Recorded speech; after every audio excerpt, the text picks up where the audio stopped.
And there's another way of letting go of ego. Every time we feel unhappy, look for the ego motivation. There's something we want and we're frustrated and we're unhappy. Seek the ego source, you see it, you'll automatically let go of it and you'll feel happy again. Another way of saying it is, there's nothing out there but our consciousness.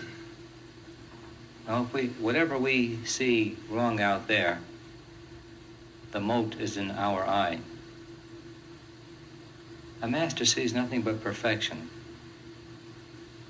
in you, in everyone, and in everything. If he says otherwise, he's just talking for the benefit of the hearer in order to communicate.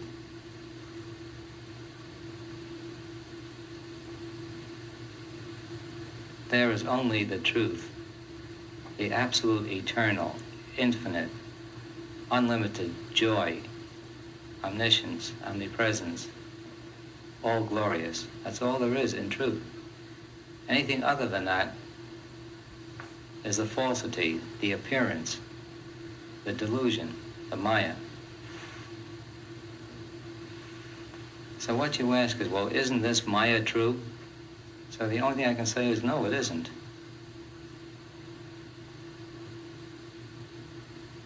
See the truth and you'll see that everything is absolutely perfect.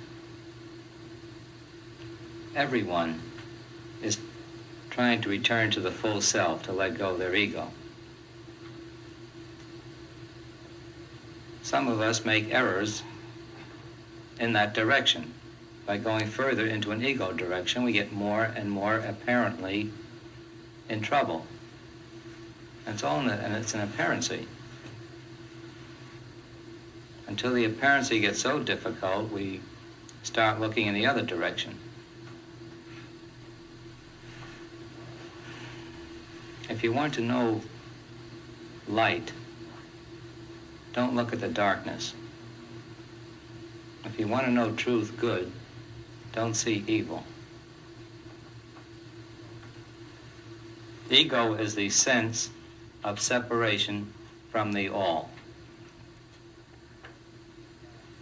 Before we got ourselves into this apparent delusion, we were that infinite being that we are now seeking.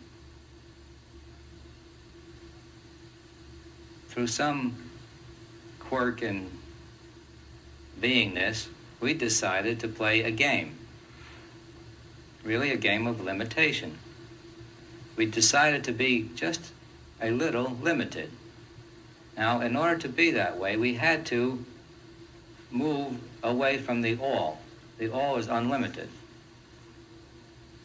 And so we drew a wide circle around us. We were nearly unlimited at that moment. And then we wanted to play with the feeling of becoming unlimited again. But when we started that direction, we fell into a trap. In the game of limitation, instead of going back to the unlimited, we went further and drew a less wide circle around ourselves and became more limited and tried to get out of that. We kept doing that, and the main divisions of it is, first, we were what is called a causal body. We created a body to be separate in. And in the causal body, it's the realm of ideation to us now, the realm of ideas.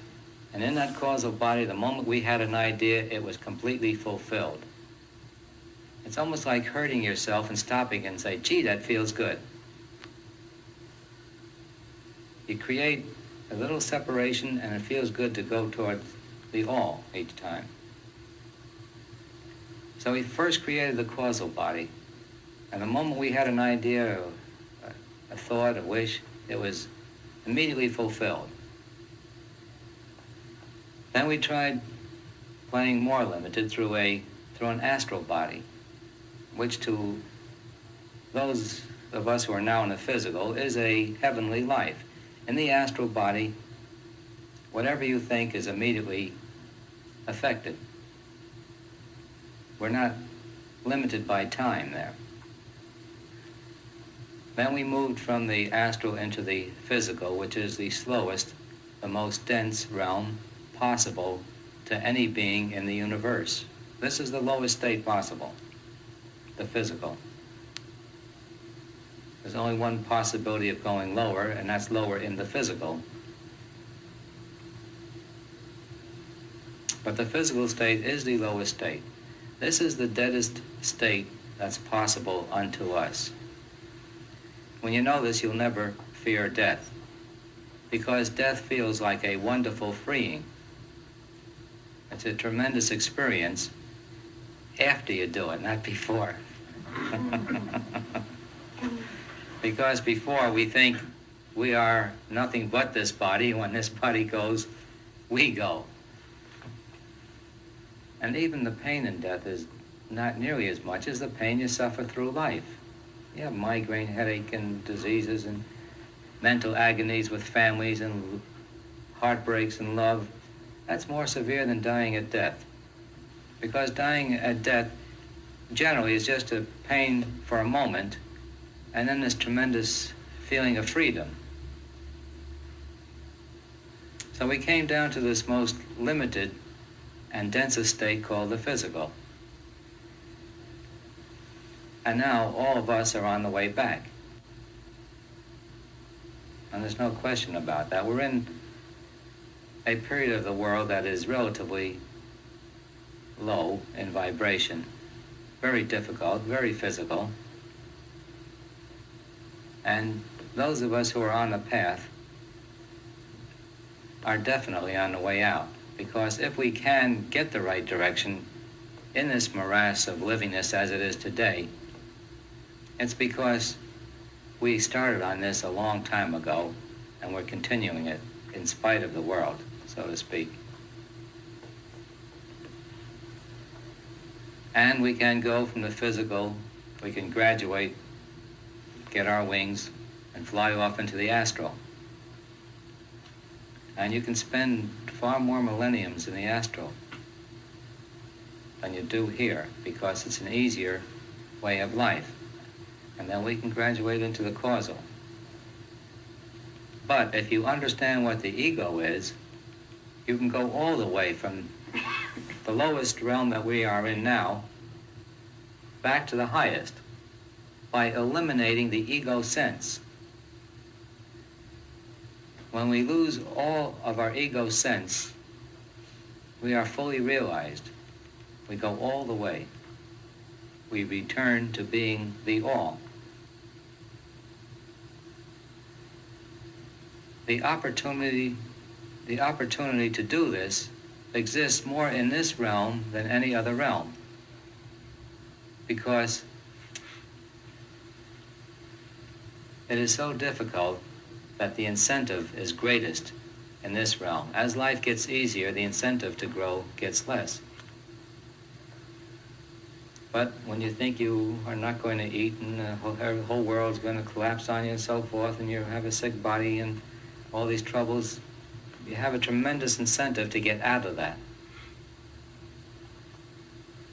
And the incentive being so much stronger in this realm, it's possible to transcend all the realms and go right back to the one, or the all.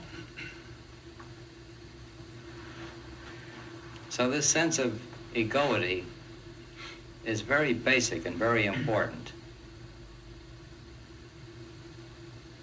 It's the start of all trouble, and letting go of it is the elimination of all trouble. It's a sense of not being the all, of not being that God which we are. And if you're not the all, there's something missing and you're trying to get it. First $100, then 1,000, then 1,000,000, then 1,000,000,000, then the Earth, then the Moon, then the solar system, then the galaxy, until you wake up to the fact that everything you're trying to get, you are. And once you see that, there's nothing to be gotten anymore. You are it. It's really a joke when you see the overall picture of how people struggle to get tiny bits of what they are.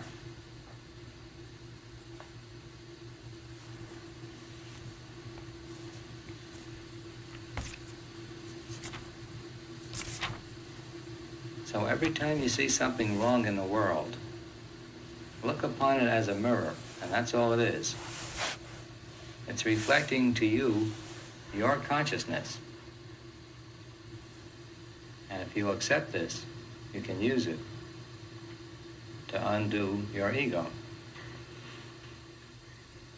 There's nothing out there but our consciousness. If you ever want to know what your consciousness is, just take a check on what is around you and what you see and what you go through every day in life. That's your consciousness. This is the danger in reading newspapers, listening to the radio.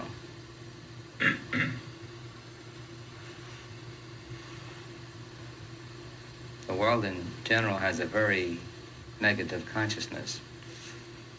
If you go with it, it helps you in that direction. Now, if someone tells you that that's escape, that it's not. Anytime you acknowledge anything in the world, you're supporting it.